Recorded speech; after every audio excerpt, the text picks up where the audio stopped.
കയറ്റം കയറുമ്പോൾ സ്റ്റെപ്പ് കയറുമ്പോഴും മടക്കി കാലുമുട്ട് മടക്കി നമ്മൾ ഇരിക്കുമ്പോഴൊക്കെയുള്ള വേദനകൾ. പക്ഷേ ഈ രോഗം മൂർച്ഛിച്ച് സ്റ്റേജ് 4 എന്ന ലെവലിലേക്ക് എത്തി മുട്ട് വളയാൻ തുടങ്ങുമ്പോൾ പിന്നെ ഇത്തരം മരുന്നുകളൊന്നും ഫലം ചെയ്യാത്തൊരവസ്ഥ. നമ്മൾ കാല് മടക്കി നമ്മൾ പ്രവർത്തിക്കാനൊക്കെ ഇരിക്കൂലേ, സ്ക്വാറ്റിംഗ് പൊസിഷൻ, അത് കഴിയുന്നതും അവോയ്ഡ് ചെയ്യുന്നതാണ്. 2 മുട്ടും തേയ്മാനം ഉണ്ടെങ്കിൽ ഈ 2 മുട്ടിൻ്റെ ഓപ്പറേഷൻ ഒരേ സമയം ചെയ്യാൻ പറ്റും. ഞാൻ doctor Abdurahiman, senior consultant and arthroplasty surgeon, നടക്കാവിൽ ഹോസ്പിറ്റൽ, വളാഞ്ചേരി. കാൽമുട്ട് തേയ്മാനം എന്ന് പറയുന്നത് ഇന്ന് ഒട്ടുമിക്ക മധ്യവയസ്ക കഴിഞ്ഞ ആൾക്കാരെയും ബാധിക്കുന്ന ഒരു വിഷയമാണ്. കാൽമുട്ട് തേയ്മാനം കൊണ്ട് ഉദ്ദേശിക്കുന്നത് കാൽമുട്ടിൻ്റെ ശരിക്കും കാൽമുട്ട് ചേരുന്നതിൽ 3 എല്ലുകൾ കൂടി ചേർന്നിട്ടാണ്. ഫീമർ, ടിബിയ, അതിന് മുകളിൽ ചിരട്ട ഉള്ള എല്ല്, ഇതാണ് കാൽമുട്ട് ജോയിന്റ്, നീ ജോയിന്റ്. ഇതിൽ ഈ മുട്ടിൻ്റെ അഗ്രഭാഗത്ത് കാർട്ടിലേജ് എന്ന തരുണാസ്ഥി ഉണ്ട്. ഈ തരുണാസ്ഥി തേയ്മാനം വന്ന് നശിച്ച് എല്ലുകൾ തമ്മിൽ കൂട്ടിമുട്ടി ഉണ്ടാകുന്ന ഒരു വേദന ഉണ്ടാകുന്ന അവസ്ഥയാണ് ഈ കാൽമുട്ട് തേയ്മാനം. അപ്പോൾ ഇത് സാധാരണഗതിയിൽ പ്രായമാവുന്നവരിലാണ് കണ്ടുവരുന്നത്, അല്ലാത്തവരിലും കാണാം. കാരണം പല പരിക്കുകൾ മൂലം, അതുപോലെ ചില ആമവാദം തുടങ്ങിയ അസുഖം മൂലം ചെറുപ്പക്കാരിൽ കണ്ടുവരാറുണ്ട്. ഇതിൻ്റെ ലക്ഷണങ്ങൾ എല്ലാവർക്കും അറിയാവുന്നതാണ്. തുടക്കത്തിൽ എന്താ വെച്ചാൽ ചെറുതായിട്ടുള്ള മുട്ട് മടക്കുമ്പോഴും നിർത്തുമ്പോഴുള്ള വേദനകൾ, കയറ്റം കയറുമ്പോൾ സ്റ്റെപ്പ് കയറുമ്പോഴും മടക്കി കാലുമുട്ട് മടക്കി നമ്മൾ ഇരിക്കുമ്പോഴൊക്കെയുള്ള വേദനകൾ ഒക്കെയാണ് ആദ്യത്തിൽ അനുഭവപ്പെടുന്നത്. ഇത് തുടർച്ചയായിട്ട് ചികിത്സിക്കാതെ അങ്ങനെ തുറന്നു പോയി കഴിഞ്ഞാൽ ഇത് കൂടുതൽ തീവ്രമാവുകയും സ്റ്റേജ് 3 ആൻഡ് സ്റ്റേജ് 4 എന്നിലേക്ക് എത്തുകയും ചെയ്യും. ഈ അവസ്ഥയിൽ യൂഷ്വലി ആൾക്കാർക്ക്, രോഗികൾക്ക് തീർച്ചയായിട്ടും കുറച്ച് നടക്കുമ്പോഴേക്കും സിവിയറായിട്ട് വേദന വരുന്നൊരവസ്ഥയിലേക്ക് വരും.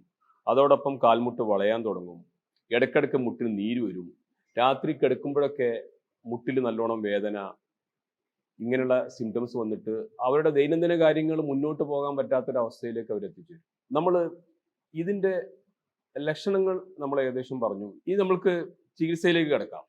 കാൽമുട്ട് തേയ്മാനത്തിൻ്റെ തുടക്കത്തിൽ സാധാരണഗതിയിൽ നമ്മൾ ഈ മുട്ട് തേയ്മാനത്തിലുള്ള മരുന്നുകൾ കൊടുക്കും, വേദന സംഹാരികൾ നിശ്ചിത അളവിൽ കൊടുക്കും, അതുപോലെ എക്സസൈസ് പറഞ്ഞു കൊടുക്കും, അതുപോലെ ഫിസിയോതെറാപ്പി, ഇത്തരം കാര്യങ്ങളോടൊക്കെ തുടക്കത്തിൽ നമ്മൾക്ക് ഭേദം കിട്ടാറുണ്ട്. പക്ഷേ ഈ രോഗം മൂർച്ഛിച്ച് സ്റ്റേജ് 4 എന്ന ലെവലിലേക്ക് എത്തി മുട്ട് വളയാൻ തുടങ്ങുമ്പോൾ പിന്നെ ഇത്തരം മരുന്നുകളൊന്നും ഫലം ചെയ്യാത്തൊരവസ്ഥ.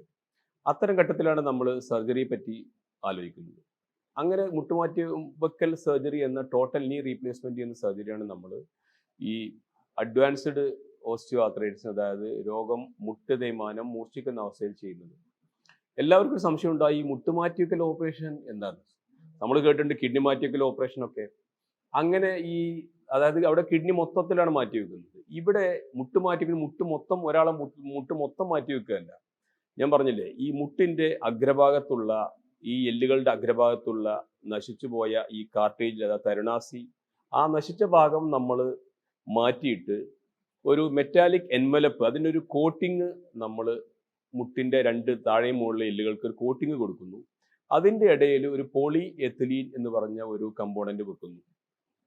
ഇതാണ് നമ്മൾ ആക്ച്വലി മുട്ടുമാറ്റിവെക്കൽ ശസ്ത്രക്രിയയിലൂടെ ചെയ്യുന്നത്. അല്ലാതെ ഈ മൊത്തം മുട്ട് മാറ്റി വെക്കുക എന്നുള്ളതല്ല.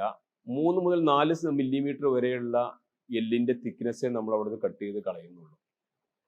ഈ മുട്ടുമാറ്റിവെക്കൽ ശസ്ത്രക്രിയ കഴിഞ്ഞു കഴിഞ്ഞാൽ നമ്മൾ സാധാരണഗതിയിൽ അന്ന് തന്നെ അയാൾക്ക് കാല് മടക്കുകയും നിർത്തുകയും ചെയ്യാനുള്ള എക്സസൈസുകൾ ചെയ്യാം. അതുപോലെ അടുത്ത ദിവസം തന്നെ ഒരു വാക്കറിൻ്റെയോ അല്ലെങ്കിൽ സ്റ്റിക്കിൻ്റെ സഹായത്തോടെ നടക്കാൻ സാധിക്കും. ക്രമേണ അദ്ദേഹത്തിന് 1 മാസം കൊണ്ട് നമ്മൾ നോർമലായിട്ടുള്ള റൊട്ടീനിലേക്ക് ചെയ്യാം. ഒരു 2 മാസത്തോട് കൂടിയിട്ട് അദ്ദേഹം മുമ്പ് എന്തോ ചെയ്തിരുന്ന അത്തരം കാര്യങ്ങളൊക്കെ ചെയ്യാൻ പറ്റും. ആകെ നമ്മൾ ശ്രദ്ധിക്കേണ്ട വിഷയം എന്ന് വെച്ചാൽ, നമ്മൾ കാല് മടക്കി നമ്മൾ പ്രവർത്തിക്കാനൊക്കെ ഇരിക്കൂലേ, സ്ക്വാറ്റിംഗ് പൊസിഷൻ, അത് കഴിയുന്നതും അവോയ്ഡ് ചെയ്യേണ്ടതാണ്. കാരണം അത് നമ്മൾ ചെയ്യുന്നത് ഈ ഇട്ട ഇംപ്ലാന്റിൻ്റെ, നമ്മൾ ആ ഒരു മെറ്റാലിക് ഇംപ്ലാന്റിൻ്റെ ദൈർഘ്യം, ലോഞ്ചിവിറ്റി കുറക്കുന്നതാണ് പറയുന്നത്. ഇത് സാധാരണക്കാർ ചോദിക്കുന്നൊരു ചോദ്യമുണ്ട്, ഡോക്ടർ ഇതിപ്പോൾ ഇപ്പോൾ വേദന ഉണ്ടെങ്കിൽ നടക്കുന്നുണ്ട്, ഇനി ഈ ഓപ്പറേഷൻ ചെയ്ത് കഴിഞ്ഞാൽ ഉള്ള നടത്തം കൂടി പോയി പോകുമോ, നമ്മൾ കിടപ്പിലായി പോകുന്ന ചോദ്യം സാധാരണ ചോദിക്കുന്നതാണ്. സാധാരണക്കാർക്ക് ഉണ്ടാകുന്ന സംശയമാണ്. ഇതെനിക്ക് പറയാനുള്ളത്, ഈ മുട്ടുമാറ്റിവെക്കൽ തുടങ്ങിയ കാലഘട്ടത്ത് ഇങ്ങനെ ചില പ്രശ്നങ്ങളൊക്കെ ഉണ്ടായിരുന്നു. കാരണം പക്ഷേ ഇതിപ്പോൾ ഒരുപാട് നമ്മളെ ശാസ്ത്രം ഒരുപാട് വികസിച്ചു. ഈ മുട്ടുമാറ്റിവെക്കൽ ഓപ്പറേഷൻ രംഗത്ത് ഒരുപാട് നൂതനമായ സർജിക്കൽ ടെക്നിക്സ് വന്നു, പുതിയ ഇംപ്ലാന്റ്സ് വന്നു. ഇതോടൊപ്പം ഇതൊക്കെ കൂടിയായിട്ട് ഈ ശസ്ത്രക്രിയ വളരെ ലളിതമാവുകയും അതുപോലെ തന്നെ ഇതിൻ്റെ റിസൾട്ട് വളരെ നല്ല രീതിയിലാവുകയും ചെയ്തു. അതുകൊണ്ട് അങ്ങനത്തെ ഒരു പേടിയൊന്നും ആർക്കും വേണ്ട. വളരെ സൂക്ഷിച്ച് പേഷ്യൻറ്റിനെ സെലക്ട് ചെയ്ത് കഴിഞ്ഞാൽ നല്ല റിസൾട്ട് ഉണ്ടാകുന്ന ഒരു ഓപ്പറേഷനാണ് മുട്ട്. പിന്നീട് രോഗികൾക്ക് ഉണ്ടാകുന്ന മറ്റൊരു സംശയം, 2 മുട്ടും തേയ്മാനം ഉണ്ടെങ്കിൽ ഈ 2 മുട്ടിൻ്റെ ഓപ്പറേഷൻ ഒരേ സമയം ചെയ്യാൻ പറ്റുമോ ഇല്ലേ എന്നുള്ളതാണ്. ചെയ്യാൻ പറ്റുന്നതിന് ബുദ്ധിമുട്ടൊന്നുമില്ല, 2 ഓപ്പറേഷനും ഒരേ സമയം ചുറ്റുന്നുണ്ട്. പക്ഷേ ചില കാര്യങ്ങൾ നമ്മൾ ശ്രദ്ധിക്കണം. സാധാരണഗതിയിൽ 70 വയസ്സിന് മുകളിലുള്ള ആൾക്കാർ ശ്വാസം മുട്ടൽ, ഹാർട്ടിൻ്റെ അസുഖം, ഡയബറ്റീസ്, അതുപോലെ മറ്റുള്ള കാലിലെ വെരിക്കോസ് വെയിൻ അങ്ങനെ തുടങ്ങിയ മുറിവ് ഉണങ്ങാൻ താമസമുള്ള ഘട്ടങ്ങൾ, അതുപോലെ രോഗിയുടെ ആരോഗ്യസ്ഥിതി അത്ര നല്ല രീതിയിലല്ലാത്ത അവസ്ഥകളിലൊക്കെ നമ്മൾ കഴിയുന്നതും ഒരു മുട്ട് ഒരു തവണ ചെയ്യുകയാണ് നല്ലത്. അതാണ് ഏറ്റവും ഉത്തമം. പിന്നീട് അടുത്ത മുട്ടിൻ്റെ ശസ്ത്രക്രിയ ആദ്യത്തെ കഴിഞ്ഞ് 1.5 മാസം ചെയ്യുകയാണ്. അതാണ് സാധാരണഗതിയിൽ നമ്മൾ ചെയ്തു വരുന്നത്. അതാണ് നല്ലത്. അതല്ല, ഒരു 70 വയസ്സിന് താഴെയുള്ള ആൾക്കാർ, വളരെ ഹെൽത്തി ആയുള്ള ആൾക്കാരാണെങ്കിൽ ചെയ്യാവുന്നതാണ് 2 മുട്ടും, തെറ്റൊന്നുമില്ല. പിന്നീട് യൂഷ്വലി ഈ ശസ്ത്രക്രിയ ചെയ്യുന്ന 60 വയസ്സിൻ്റെ മുകളിലുള്ള ആൾക്കാർക്കാണ് ഈ ടോട്ടൽ നീ റീപ്ലേസ്മെൻറ്റ്. അപ്പോൾ 60 വയസ്സിൻ്റെ താഴെയുള്ളവർ ചെയ്യില്ല എന്നല്ല, അത് വളരെ അപൂർവമായിട്ട് വളരെ അത്യാവശ്യ ഘട്ടത്തിൽ മാത്രമേ നമ്മൾ 60 വയസ്സിൻ്റെ താഴെയുള്ള പേഷ്യൻസിന് ടോട്ടൽ നീ റീപ്ലേസ്മെൻറ്റ് ചെയ്യുള്ളൂ. അവർക്ക് കഴിയുന്നതും മറ്റുള്ള ശസ്ത്രക്രിയ, മുട്ടുമാറ്റിവെക്കൽ അല്ലാതെ മറ്റുള്ള സർജിക്കൽ ഓപ്ഷൻസാണ് നമ്മൾ നോക്കുന്നത്. പിന്നീട് നമ്മൾ ഈ ഓപ്പറേഷൻ ചെയ്തു കഴിഞ്ഞാൽ തീർച്ചയായിട്ടും ഒരു എക്സസൈസ് പ്രോട്ടോക്കോൾ നമ്മൾ തുടരേണ്ടതുണ്ട്. അത് ഡോക്ടർ പറയുന്ന എക്സസൈസ് പാറ്റേൺസ് ചെയ്ത് മസിൽസിൻ്റെ സ്ട്രെങ്തനിങ് എക്സസൈസ് ഒക്കെ ചെയ്തു കഴിഞ്ഞാൽ വളരെ പെട്ടെന്ന് തന്നെ പഴയ രൂപത്തിലേക്ക് എത്തിക്കുകയും നമ്മുടെ ആ മൊബിലിറ്റി വീണ്ടെടുക്കാനും സാധിക്കും. അവസാനിപ്പിക്കുന്നതിന് മുമ്പായിട്ട് ഒന്നുകൂടി പറയാം, ഇന്ന് കാൽമുട്ട് തേയ്മാനത്തിന് എന്ന പേരിൽ നമ്മുടെ നാട്ടിൽ ഒരുപാട് ചികിത്സാ രീതികൾ വ്യാജനായിട്ടും അല്ലാത്തതും നിലവിലുണ്ട്. ഒരുപാട് പൊടികൾ മാർക്കറ്റിൽ അവൈലബിൾ ആണ്. ദയവ് ചെയ്ത് ഇതിൻ്റെ പിന്നാലെ പോകാതെ, നിങ്ങൾക്കങ്ങനെ കാൽമുട്ട് തേയ്മാനം എന്നൊരു അസുഖം ഉണ്ടെങ്കിൽ നിങ്ങളുടെ ഏറ്റവും അടുത്തുള്ള ഒരു അസ്ഥിരോഗവിദഗ്ധനെ കാണിക്കുക.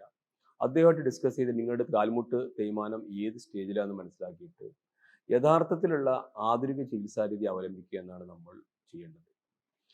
തേയ്മാനത്തിന് ശസ്ത്രക്രിയ ചെയ്യേണ്ട ഘട്ടം എത്തുകയാണെങ്കിൽ ശസ്ത്രക്രിയ ചെയ്യുക, അല്ലാത്തതാണെങ്കിൽ ആ ചികിത്സാരീതി പിൻപറ്റുക. എന്താണെങ്കിലും നമ്മൾ ഈ ഘട്ടത്തിൽ വളരെ സയൻറ്റിഫിക്കായിട്ട് മാത്രം മുന്നോട്ട് പോകാൻ പാടുള്ളൂ. നമ്മുടെ സാമ്പത്തിക നഷ്ടവും സമയനഷ്ടവും ഒരുപാടുണ്ടാകുന്ന ഒരു വസ്തുതയാണ്. ഈ കാര്യം എല്ലാവരും ശ്രദ്ധിക്കുക.